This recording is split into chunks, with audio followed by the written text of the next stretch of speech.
Chapter 34. Curses and Blessings.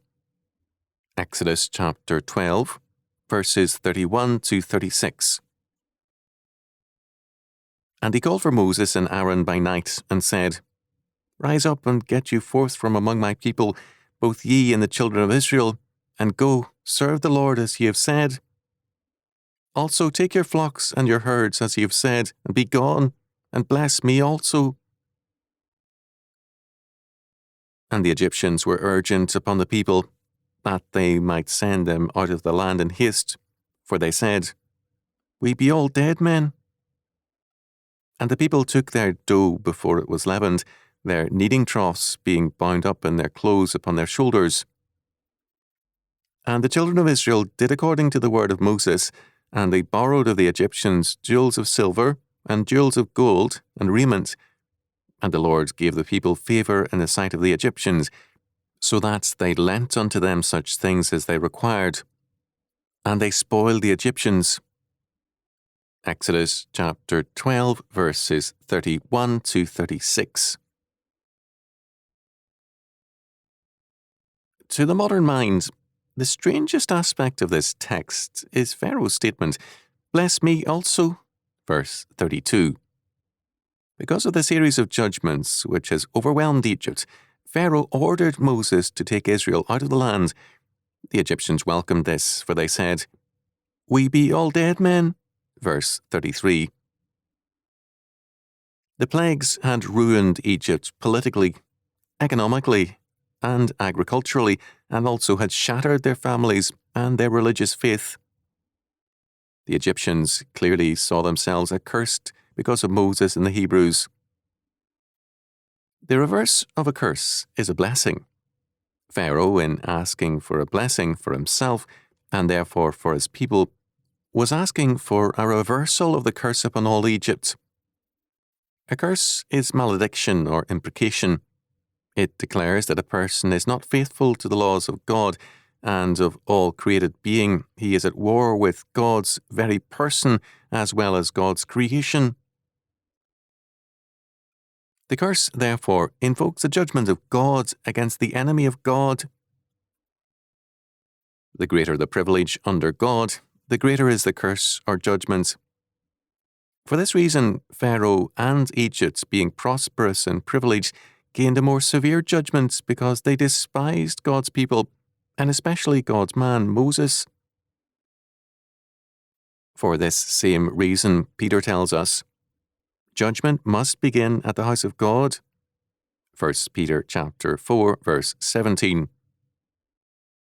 The church, enjoying the greatest privileges of all, is the subject of God's singular wrath.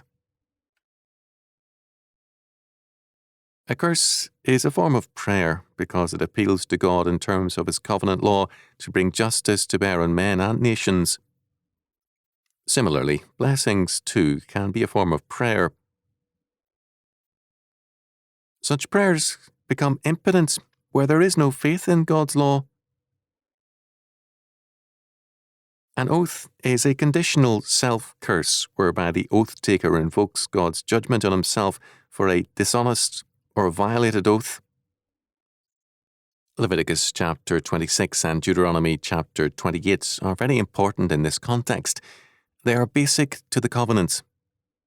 A person, church, or nation covenanted to God in calling itself the Lord's places itself under the blessings and curses invoked in those chapters for faithfulness or unfaithfulness.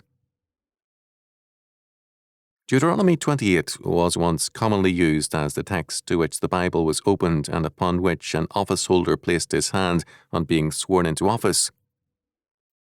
Failure to use the text does not remove the application of the blessings and curses because they are God's conditions for life. To bless means to declare that a person's faithfulness is a joy to us, and we therefore thank God for him or her and invoke God's rewarding gifts upon that individual. It is also a recognition of godly authority, hence parents are to be blessed, not cursed. Exodus chapter 21, verse 17, Leviticus chapter 20, verse 9, Proverbs chapter 20, verse 20, chapter 30, verse 11, 31, verse 28. Judges and rulers should not be cursed because their authority requires honor. Exodus chapter 22, verse 28. To curse those who are weak or handicapped, as the deaf and blind, is also prohibited. Leviticus 19, verse 14. A blessing invokes life, a curse, death. A blessing invokes health, happiness, and victory, whereas a curse invokes sickness, grief, and defeat. One biblical oath says that if the person is guilty, the Lord makes thee a curse and an oath among thy people. Numbers chapter 5, verse 21. In addition to this, we must remember that even among the Egyptians there was a recognition that a governing reality prospered or judged men and nations, so that what occurs in history was seen as tied to ultimate reality. Pharaoh thus, however unwillingly and rebelliously, had come to know that the God of Moses had cursed Egypt. By releasing Moses and the Hebrews, Pharaoh hoped to undo the curse. Hence, in freeing Israel, he said, "Bless me also." Moses made no response. We then have the spoiling of the Egyptians. The Hebrews did not ask for loans, they asked for their wages for their enforced servitude, and the Egyptians gave them gold, silver, and raiment in generous amounts. They did so because they too sought a transaction from being accursed to being blessed. The fallacy in the Egyptian view was that they saw curses and blessings in terms of their treatment of Israel rather than their relationship to God. They were accursed for their murder of the Israelite male babies, not simply because these children were Israelites, but because they were sinning against God. At present, all over the world, abortion is prevalent. God's judgment will not fall simply on those who kill white babies, but upon all who kill any unborn children because they are thereby at war against God. The test then was not Israel, it is not now the church, nor the white race. It is God's order which is violated, and it is God who is offended. So Israel prepared to leave. The women took their dough before it was leavened, wrapped their kneading bowls in their mantles, and prepared thereby for a quick stop in the wilderness to bake unleavened bread. The concluding phrase in verse 36, "And they spoiled the Egyptians," means, according to one scholar, "Ye shall save the Egyptians." The word natsal, to snatch away, defend, deliver, preserve, save or recover, it occurs 212 times in the Old Testament, and in 210 instances it means to rescue or to save. Thus, the context determines whether or not the meaning of natsal is good or bad.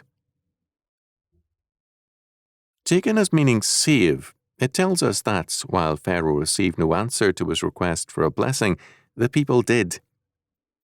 Pharaoh gave nothing except the freedom which was Israel's due. The people of Egypt gave of their possessions readily. As a result, the power of Pharaoh was soon to receive another judgment or curse.